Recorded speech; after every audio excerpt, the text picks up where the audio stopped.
Welcome back to Wristwatch Deep Dive. Today I'll be talking about my Davosa Classic Automatic Limited Edition. I'm not a dealer or flipper. I'm not selling the watches I cover, just highlighting watches I have in my collection. All right, so this is the Davosa Classic Automatic.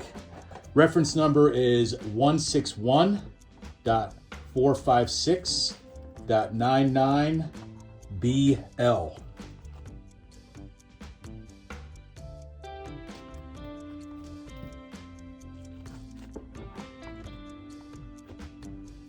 All right, here's the watch here.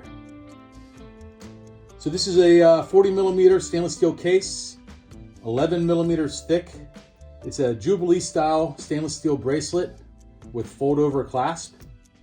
The movement is a Sellita SW200 automatic movement.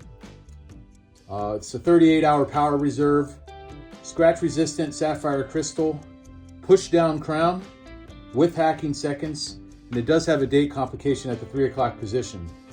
There's green lume on hands. The dial is a blue dial in the center with a white around the perimeter where the Arabic numerals are. See-through Expedition case back. This is a limited edition watch, limited to 100 pieces. And I acquired this watch from an online retailer. All right, brand info. The Hassler family of Switzerland, which founded Davosa, started watchmaking in 1861. The Hassler family started out as farmers and began to learn and perfect watchmaking to supplement their income in the winter months. This was common practice for Swiss farmers 200 years ago, and it's how watchmaking became so popular in the country. Fathers and sons worked in the watch industry for decades, but the company was formally started under a French name I cannot pronounce in 1917. This company initially only assembled watches for other brands. The company became Hassler Frères in 1946 and began making their own movements and watches. The company was renamed Hassler & Company S.A. in 1974 and shifted to quartz movements to survive the quartz crisis through the end of the decade. By 1987, the demand for mechanical watches returned, and the company began to release watches under the brand name Davosa,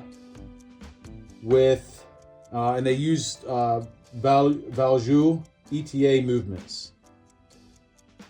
The Davosa star logo is a stylized compass rose, so this is the star logo here. It's really just a stylized compass rose. Though the company has some classic-looking models, a ton of the Davosa models look a lot like homage to Rolex watches. So if you go on their website, you'll see a ton of their models that, from a quick glance, you'll be like, oh, that looks like a Rolex Submariner, or that looks like a GMT, or a Pepsi, or whatever.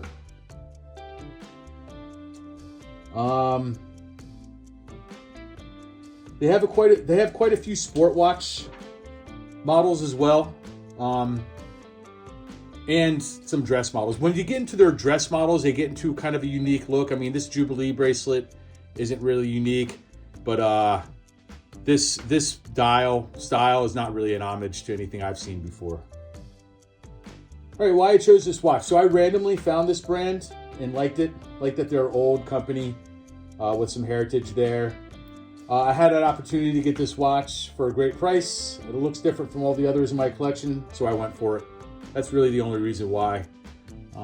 There wasn't any kind of part of me that was like thinking, oh, I need a Davosa as part of my Grail collection. I just had an opportunity and I took it. All right, so the box, standard size, booklets here, pillow. I have my extra links there. Nothing special. I wouldn't say they go above and beyond, but they also, it's also not the cheapest box I've seen. Let me put the links back in under the pillow so they don't get lost. And we'll do a lume shot. All right, hit the lights.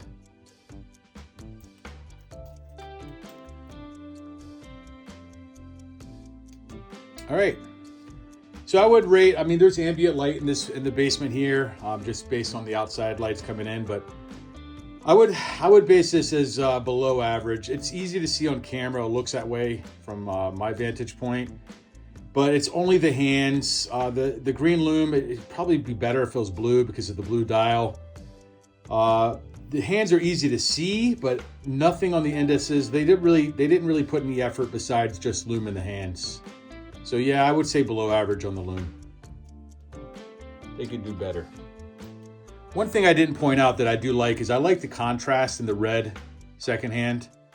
I do like that, where it's not just like a black second hand or a blue. It's pretty cool. But yeah, let me know what you think. Comment on this video or shoot me an email at wristwatchdeepdive@gmail.com. Thanks for watching. See you next watch.